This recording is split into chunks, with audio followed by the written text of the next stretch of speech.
देश इस समय महंगाई से परेशान है। पेट्रोल डीजल के दामों के साथ साथ अब खाने की चीजें भी आसमान छू रही हैं। इन सब के बीच अब लोगों को बिजली का झटका भी लगने वाला है। जी हां, महंगाई को लेकर फिलहाल लोगों की दिक्कतें कम होती नहीं दिख रही है। पहले पेट्रोल, फिर खाने पीने के सामान और अब बिजली के दाम बढ़ने लगे हैं। इसकी वजह सरकार का एक नया नियम है। दरअसल देश में कोयले की किल्लत को देखते हुए केंद्र सरकार ने एक नया नियम लागू किया है। ऑटोमेटिक पास थ्रू मॉडल के तहत अंतर्राष्ट्रीय बाजार में जब ईंधन की कीमतें बढ़ेंगी तो राज्य की बिजली वितरण कंपनियां यानी डिस्कॉम को बिजली खरीदने के लिए ज्यादा कीमत चुकानी होगी। आपको बता दें कि बिजली उत्पादन करने वाली कंपनियों के साथ वितरण कंपनियां भी बड़े घाटे से जूझ रही है।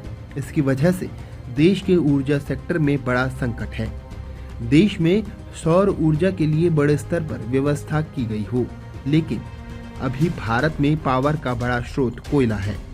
देश में इसकी मांग को पूरा करने के लिए बड़े स्तर पर कोयले का आयात करने की जरूरत होती है।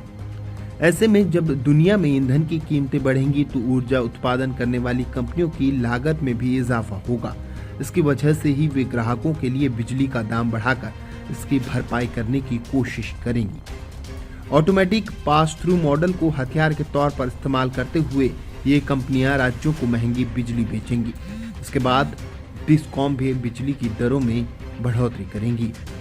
आसान भाषा में समझें तो ये व्यवस्था देश में पेट्रोल, डीजल और रसोई गैस की कीमतों में बदलाव की तरह काम करेगी। इससे आपको इन चीजों की तरह बिजली की कीमतों में भी हर दिन इजाफा देखने को मिल सकता है। देश के तमाम राज्य के डिस्कॉम भी पहले से ही भारी कर्ज के बोझ में दबे हैं। ऐसे में उनसे भी राहत की उम्मीद बेहद कम है। इसके साथ अहम बात यह भी है कि भारत में 60% बिजली का उत्पादन फॉसिल फ्यूल से होता है। ऐसे में अगर एक राज्य बिजली की कीमतों में बढ़ोतरी करता है तो दूसरे राज्य भी इस कदम पर चलेंगे, यानी आने वाले दिनों में आपका बिजली का बिल बढ़ने वाला है।